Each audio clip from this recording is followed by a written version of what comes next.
अजब रमा राघवची जोडी। त्याचा जीव जाळूस कलियुग आहे बाई।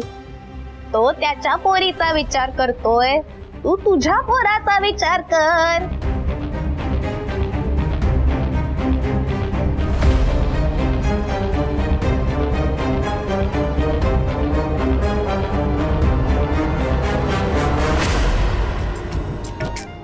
शालिनी आणतेस ना ग अनारसे? हे घे ने हा।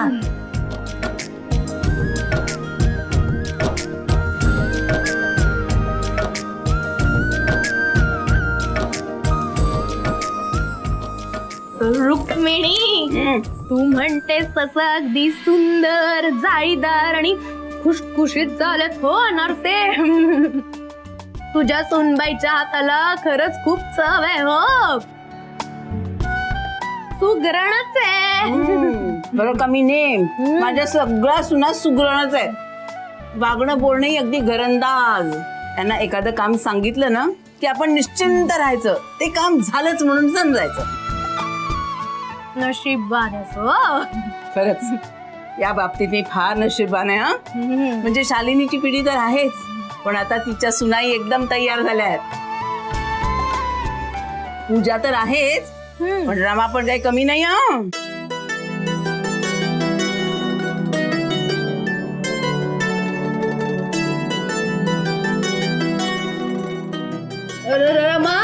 रमा कोण ग?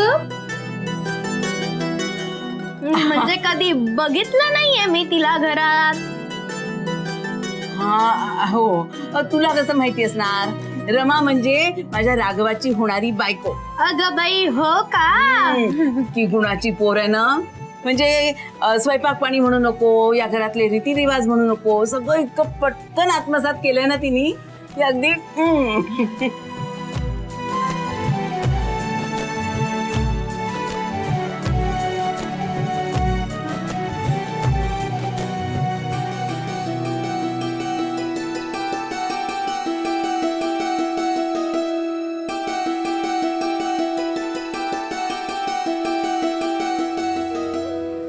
काय ग पोरी, रडायला काय झालं तुला? पावलो पावली लाडूबाईची आठवण येते हो। आता ही लाडूबाई कोण? अगं हो, खरंच की तुला कसं माहित असणार? लाडूबाई म्हणजे रमा। शालिनी तिला लाडानी लाडूबाई म्हणते। अगं सणासुदीला रडण्यापेक्षा तिला बोलून घे ना इकडे। अहो ते माझ्या हातात नाही। माझ्या हातात असतं ना तर मी तिला इथेच ठेवून घेतलं असतं।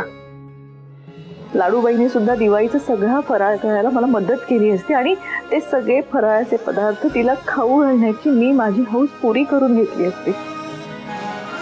मग असं काय घडलं की त्या पोरीने या घराकडे पाठ फिरवून घेतली?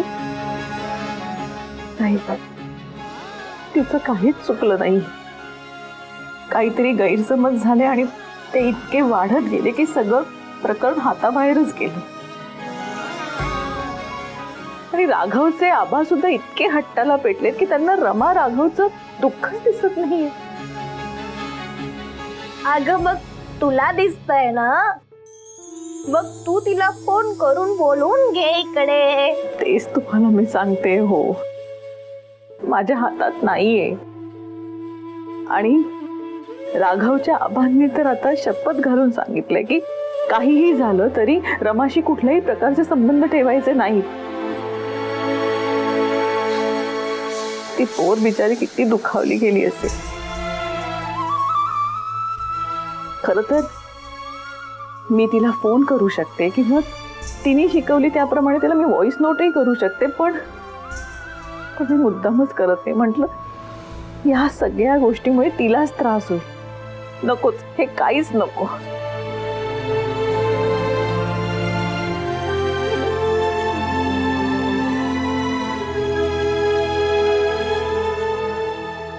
म्हणजे मग तू ठरवूनच टाकलेस का तिच्याशिवाय राहणार आहेस असं? खरं सांगू, मी सुद्धा तिच्याशिवाय राहूच शकत नाही हो. तिची मला खूप आठवण येते. मलाच इतकी आठवण येते तर बिचाऱ्या राघव बद्दल काही बोलायलाच नको.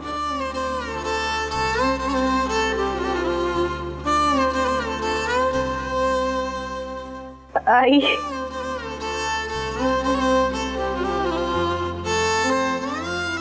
आई,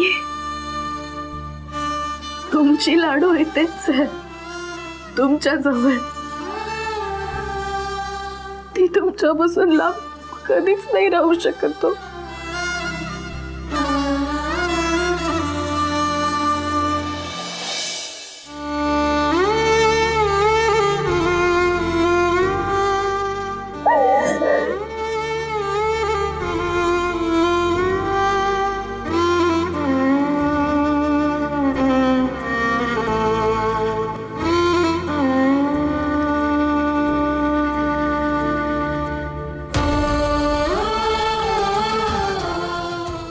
लाडू तू? आई, हो मी तुमची लाडू. अगं, तुम्ही मला जितकं मिस करता ना तितकंच मिस मी तुम्हाला करते. मी नाही राहू शकत तुमच्याशिवाय, म्हणूनच मी ते निघून आले. इतके दिवस मी तुमच्याशिवाय नाही राहू शकणार आणि दिवाळीत तर नाहीच नाही.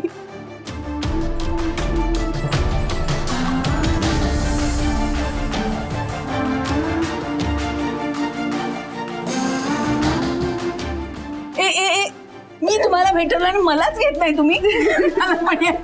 तुम्ही पण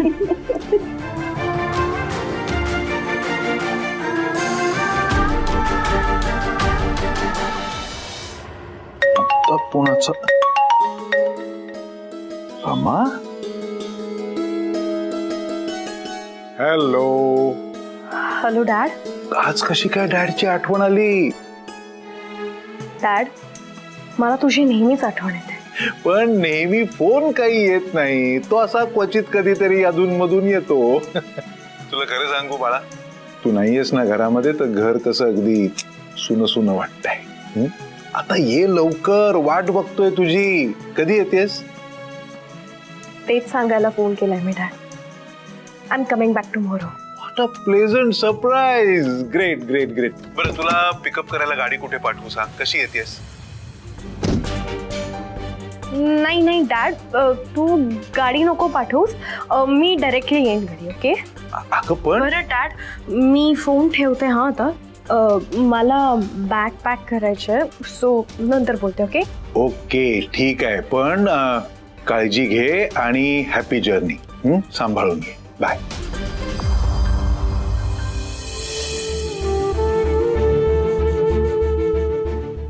रमा, तू येणार म्हणून तुझे डॅड खुश असतील, पण माझं काय? तू गेल्यावर मला कसं वाटेल ह्याचा पण विचार कर ना. राघव, मलाही जावंसं वाटत नाहीये रे. नाही ना वाटत आहे? मग नको ना जाऊ, प्लीज थांब ना. राघव, रमा, तुझ्याशिवाय राहणं तर अशक्य झालंय. मीही नाही राहू शकत तुझ्याशिवाय राघव. म्हणूनच तर इतकं धाडस करून आले दिवाळी. आता आपण कधी आणि कसं भेटणार आहोत? भेटायला काय राघव, आपण कधीही आणि कसेही भेटू शकतो. पण तू अंकल गुरुजींना जे प्रॉमिस केलंय त्यामुळे सगळीच गडबड होऊन बसली. मला कळतंय रमा, तू खरंच खूप हुशार आहेस ग. आबांना दिलेल्या वचनातून कसा मार्ग काढायचा हे तुला बरोबर सुचलं. पण आता मला काहीच सुचत नाहीये. तिथून पुढे आपण कसे आणि कधी भेटणार आहेत मला खरंच नाही कळत आहे ग.